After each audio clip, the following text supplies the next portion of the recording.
I will resign. Congressman Josephine Ramirez Sato of Occidental Mindoro alleged ghost projects in her district. Her alleged bagman is the district engineer, has been staying in position for at least 10 years. Secretary Mark issued an order for the transfer of the said district engineer, but until now, it has not been implemented due to the intervention of Congressman Sato. Well, the Secretary of DPWH is listening now, maybe. Somebody should relay the message na itong si district engineer, kung sino man itong yawa na ito, you are relieved beginning tomorrow.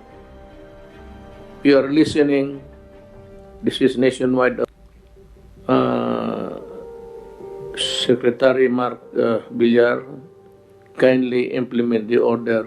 Get him out of the office by tomorrow, noon time. Former Congressman Teodoro Teddy Bagilat Jr., Ifugao, Lone District, allegedly receiving kickbacks from contractors for construction projects located within Ifugao in connivance with former district engineer Lorna Ricardo. Ricardo has been removed from her post due to the expose made by Commissioner Greco Belica regarding the involvement de Ricardo in corruption activities being perpetrated in your province. Now, District Engineer Ricardo, you have been assigned in Davao City for the longest time. Meron ka ng beach house, meron ka ng lahat. Sa Davao, you stayed there for the longest time because of the congressman also.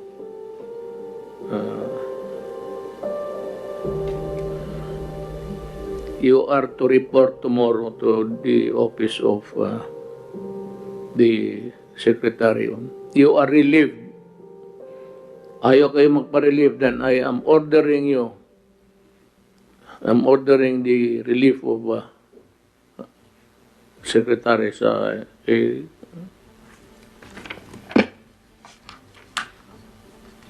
sus, kinabahan ako. Kaya nakikita ako, Paulo, putang ina. Pagka-resign tayo ng program. Really. It's a matter of honor. Huwag ka sinabi mo gano'n. It is never too late to just be honest. Congressman Alfredo Paulo Vargas, 5th District of Quezon City, allegedly demands for one-time enrollment fee amounting 1 million in addition to the 10 and 12% SOP before the project can be awarded to the contractor. The Marlen Ingolio, District Engineer, pati si District Engineer, kaya pala sabi ko, sige, ako basa District Engineer pala itong yawa na ito. District Engineer Divinadera, Ramon Dinadivera, pati Marin. You are relieved and report to your secretary by tomorrow. Congressman Henry Huminal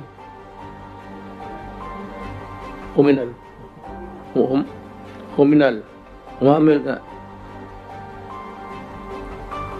allegedly own a construction company, HSO Construction Corporation. Its name, and has several construction projects in Misamis Occidental.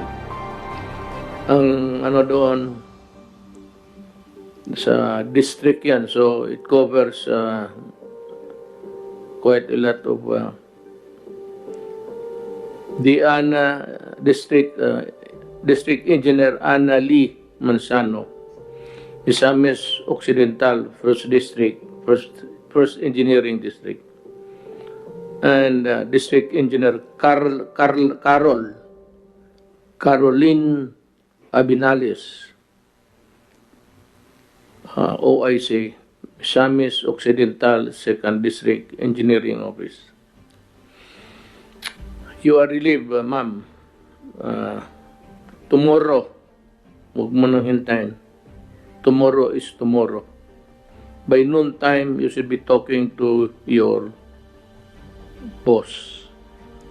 Congressman Alisa Shena Pitan, 4th District, Isabela, allegedly owns a construction company that has several construction projects in Isabela. Kay Alisa Shena, District Engineer Edeta Babaran, Isabela 3rd District Engineering Office. District Engineer Edmundo de Luna, Isabela 4th District Engineering Office. Marami po. Congressman Paul Dasa, 1st District of Northern Samar, allegedly determines all the winning bidders in his legislative district, receives 20 to 25% kickback from contractor. Congressman Angelina Helen Tan, anomalous National Road Project in Quezon Province, a newly constructed road. Layo kasi ito. The newly constructed road that has not been open for public use was already broken at the onset of storm. It looks like beyond repair. Congressman Eric Yap, ACT CIS Party List, Legislative Caretaker of Benguet, alleged rigging of bid through his agent, exerting influence in choosing his district engineer to be able to control the awarding of projects in the district assigned to him. Intervene in the investigation against si Ricardo, lumabas na naman ang pangalan. Babae ito. She's already a millionaire. Ricardo, by calling up Commissioner Greco and requesting him to drop the case against District Engineer Ricardo. Alam mo, by just mere calling, that simple call can send you to jail. Ano yan eh? Punishable by Republic Act 3019, Anti-Graft Law. District Engineer Ireneo Galato, Benguet, 1st District Engineering Office. District Engineer Romelda A. Bagasan, Benguet Engineering Office.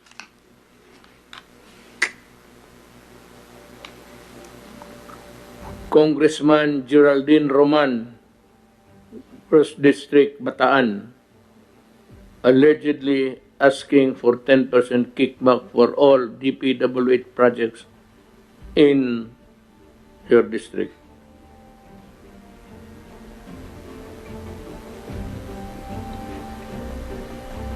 Ito, congressman and DPWH officials to be determined.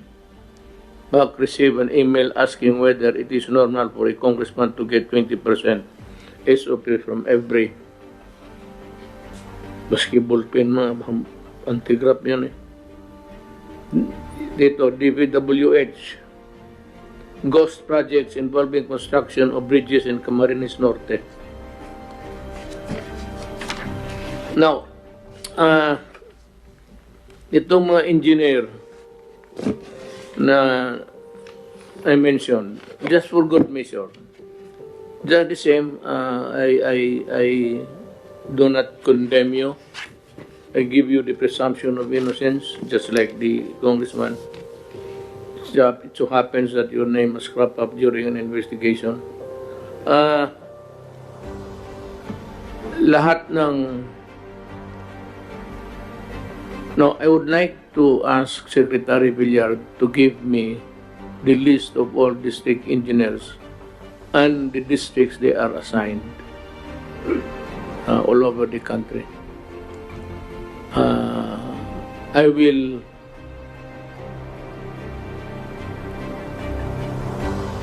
reorganize the assignments. Ikutin ko kayong lahat. Kayo yung meron talagang kahit ito si Ricardo, I'll assign you to Basilan kasi pinaputok ng IIED yung mga sundalo ko doon, nasisira yung daan.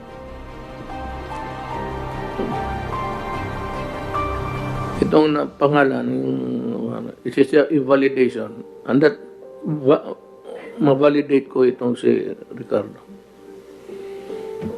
May beach house ito, mansion, malaki.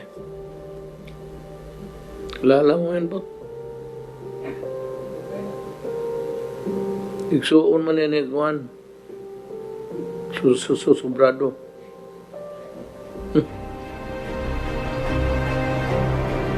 No to, marami itong bilyonarya na to. Totoo lang. Kaya ako ang i-reshuffle ko silang lahat. I-baliktarin ko tapos balik